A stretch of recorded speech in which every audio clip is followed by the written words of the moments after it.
السلام علیکم ورحمۃ اللہ وبرکاتہ۔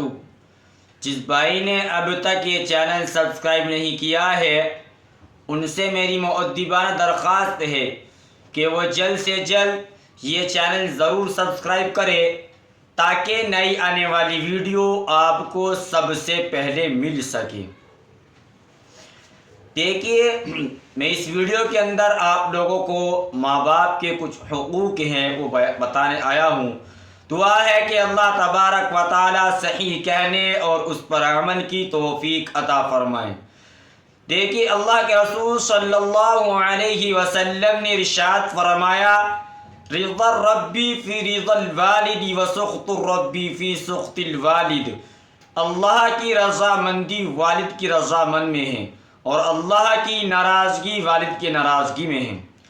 یعنی کہ بہت سارے لوگ یہ سمجھتے ہیں کہ ہم نے حج کر لیا، ہم نے قرآن کریم پڑھ لیا، ہم نے رمضان کے روزے رکھ لیے، ہم نے زکوٰۃ ادا کر دی، ہم نے صدقہ ادا کر دیا، ہم نے تمام تر عبادت کر لی، لیکن اگر ماں باپ کے حقوق انہوں نے ادا نہیں کیے، ماں باپ ان سے ناراض رہے، تو یاد رکھنا، چاہے وہ پوری زندگی نمازیں پڑھتا رہے، پوری زندگی قرآن کی تلاوت کرتا رہے، پوری زندگی کتنی ہی عبادتیں کرتا رہے، لیکن اگر ماں باپ کے حقوق ادا نہیں کیے اور ماں باپ کی آنکھوں سے اگر آنسو نکل آئے اور اس آنسو کے بقدر ان کے دل سے اگر بددعا نکلی، تو یاد رکھنا وہ ساری عبادتیں ہماری ضائع ہو جائیں گی۔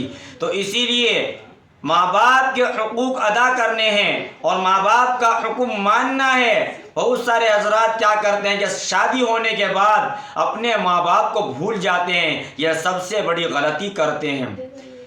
دیکھیے، ایک صحابی رضی اللہ تعالیٰ عنہ نے عرض کیا اللہ کے رسول صلی اللہ علیہ وسلم سے کہ اللہ کے رسول صلی اللہ علیہ وسلم مجھ پر سب سے زیادہ حق کس کا ہے؟ تو فرمایا تیری ماں کا۔ دوسری مرتبہ پھر صحابی نے عرض کیا یا رسول اللہ صلی اللہ علیہ وسلم مجھ پر سب سے زیادہ کس کا حق ہے؟ کہ فرمایا تیری ماں کا۔ تیسری مرتبہ جب پوچھا کہ اللہ کے رسول صلی اللہ علیہ وسلم مجھ پر سب سے زیادہ حق کس کا ہے؟ تو آپ صلی اللہ علیہ وسلم نے ارشاد فرمایا تمہاری ماں کا۔ چوتھی مرتبہ پوچھا کہ اللہ کے رسول صلی اللہ علیہ وسلم مجھ پر سب سے زیادہ حق کس کا؟ کہ تیرے باپ کا ہے۔ یعنی کہ ایک مرتبہ باپ کے کہنے پر اگر باپ ناراض ہے تو اللہ خود ناراض ہو جاتا ہے، لیکن جب اگر ماں ناراض ہوگی تو اللہ کتنا ناراض ہوگا۔ اللہ کے رسول صلی اللہ علیہ وسلم نے ارشاد فرمایا الجنت تحت اقدام الامہات، جنت ماں کے قدموں کے نیچے ہے۔ اسی لیے ماں باپ کا حکم مانے اور ماں باپ کی اطاعت کرے، ان کو تکلیف نہ پہنچائیں، کیونکہ ماں باپ تو ہمارے لیے جنت ہے اور جنت کا دروازہ ہے، وہ ہمارے اختیار میں ہے کہ چاہے ہم کو ان کی اطاعت کر کے اپنی جنت کی حفاظت کرے اور چاہے ان کو تکلیف دے کر ان کے دل دکھا کر اس جنت کو ہم ضائع کر دیں۔ تو یاد رکھنا، اگر ہم نے ماں کی اطاعت کی، ماں کی فرما برداری کی اور باپ کا کہنا نہیں مانا، باپ کی بے ادبی کی، تو یاد رکھنا کہ ہمیں جنت تو مل گئی ہے لیکن ہم داخل کس سے ہوں گے؟ اب اسی طریقے سے ہم نے باپ کی اطاعت کری، باپ کا کہنا مانا، باپ کا حکم مانا، لیکن ماں کی اطاعت نہیں کری، ماں کے ساتھ بدتمیزی کری، ماں کو برا بھلا کہا، تو یاد رکھنا آپ کو جنت کا دروازہ تو مل گیا لیکن جنت نہیں ملی۔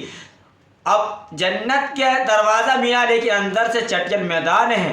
تو اسی لیے اگر چاہتے ہو کہ خدا اللہ تبارک و تعالی ہم سے راضی رہے تو ماں باپ کی اطاعت کرو، ماں باپ کا کہنا مانو، ان کو کبھی تکلیف نہ دو۔ چھوٹی موٹی غلطیاں انسان سے ہو جاتی ہے، لیکن بعض بچے کیا کرتے ہیں کہ اپنے ماں باپ کے ٹکڑے ٹکڑے کر کے ان کے دل دکھا کر اللہ کو ناراض کر بیٹھتے ہیں اور ان کو معلوم بھی نہیں ہوتا۔ تو اسی لیے ماں باپ کو بھی کہنا چاہوں گا کہ اپنے بچوں کو دینی تعلیم ضرور دلوائیں تاکہ وہ تمہاری اطاعت کر سکے، تاکہ وہ تمہاری خدمت کر سکے، تاکہ وہ تمہارا حکم مان سکے۔ اگر آپ نے ان کو دینی تعلیم نہیں دی تو یاد رکھنا وہ دن دور نہیں ہے کہ جس وقت روح ہماری نکلے گی، کیونکہ بچے کے پاس تو دین نہیں ہوتا، تو پھر کہاں سے وہ تمہاری موت کے وقت تمہارے پر فاتحہ پڑھیں گے، تمہارے سرہانے بیٹھ کر وہ یاسین شریف کیسے پڑھ پائیں گے؟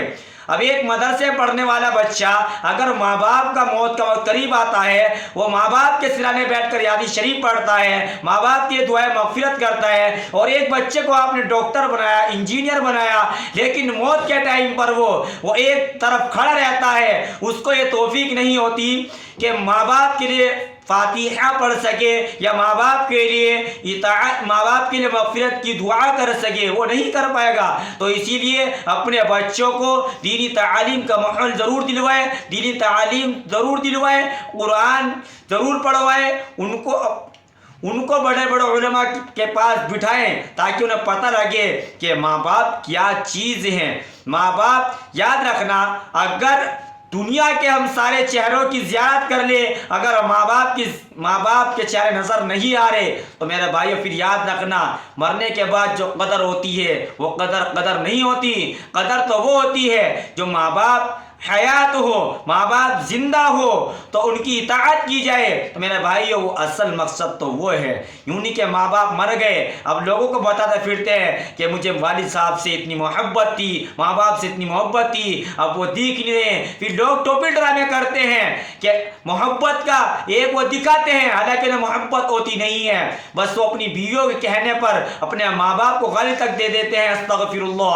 تو اسی لیے یہی کہنا چاہوں گا کہ اپنے بچوں کو دین سے آوازہ ضرور کرے، دین کی تعلیم ضرور دلوائیں۔ نیکسٹ ویڈیو کے ساتھ ملوں گا کہ ماں باپ اپنے بچے کے ساتھ زیادتیاں کس طریقے سے کرتے ہیں اور ماں باپ کے لیے بچوں کے لیے کیا کیا حقوق ہیں۔